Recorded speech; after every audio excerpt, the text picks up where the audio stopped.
Okay, how'd that go? If you're not sure, here would be the procedure for them for the problems. Okay, in the final round of a singing competition, the audience voted for one of two finalists, Luke or Sean.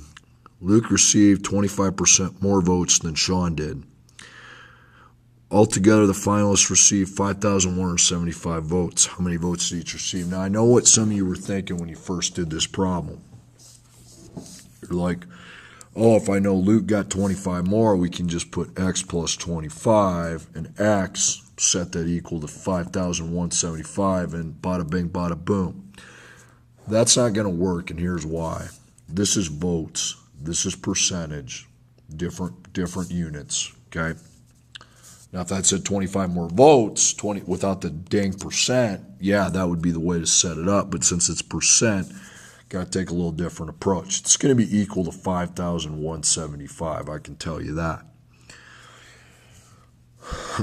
And you're going to do some type of x plus some other type of x. You want to leave yourself some spaces here. Now, 25% more. So let's pretend that the guy who got less, he represents 100%. And 25% more would be 25% higher, so 125%. Now, if we're going to put that in our equation, what we need to do is either move the decimal twice left or divide it by 100. It means they do the same thing. That's 1.25. So one of these x's, one of them, is going to have a coefficient of 1.25. Now you're like, well, what about the other? Well, the other one is just a coefficient of 1, okay? Because 1 stands for 100% when putting it into an equation. So that's one guy, 25% more. Then you collect the like terms, are on the same side, so add them. That would be 2.25x, 5,175. So divide by 2.25, divide by 2.25.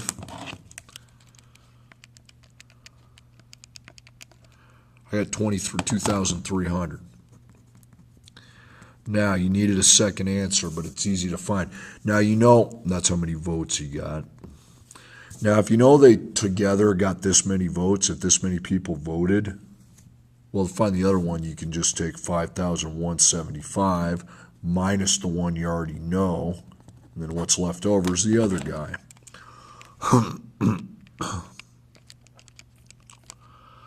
2,875, okay?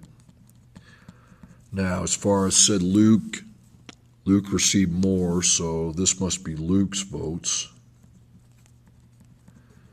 And this must be Sean's votes. Okay, fun little problem there. Now, the other one's a monster. I'd be surprised if anybody can get this without, anybody actually got this without the algorithm and the instruction. Town is planning a playground. It wants to fence in a rectangular space. What's the maximum area it can fence if it has 100 feet of fencing? So it's got 100 feet of fencing at its disposal.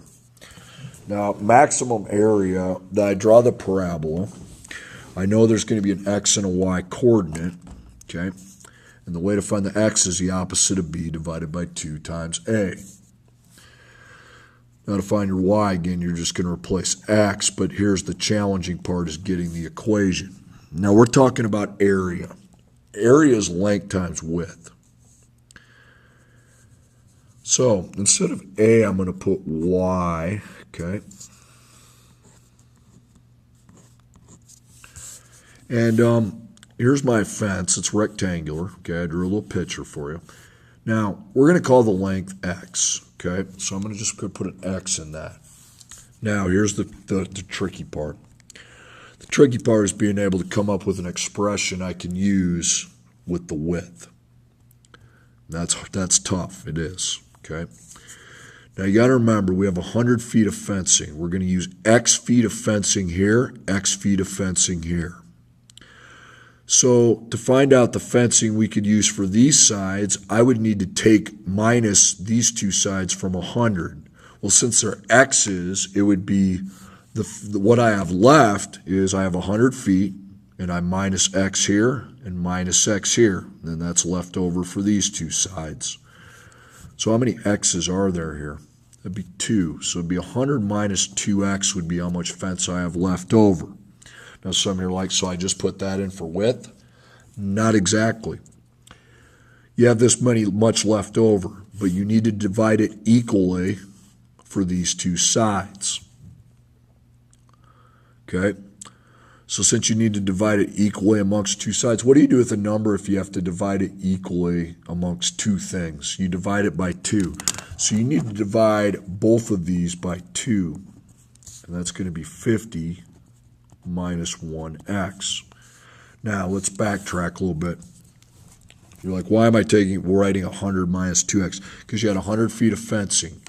You've already used x feet here, x feet here. So you need to minus those two x's from 100. 100 minus 2x. You can't really, those are not like terms, so you have to leave it as an expression, 100 minus 2x. Now you're like, why am I dividing it by 2 then? Because you had to split what you had left over equally amongst this side and this side. So that's why you're dividing the expression by 2. And 50 minus 1x is going to be our width. Okay, now I need an a and a b. Okay, so I need to multiply this out. That's a 1x, so I'm going to distribute 1x to 50, and then 1x to negative 1x. So that's 50x, and that's negative 1, but that would be x to the second because there are two x factors. So I would write negative 1x to the second first plus 50x. And now I don't have a c, but I have an a and a b at least, and I can go about my business up here.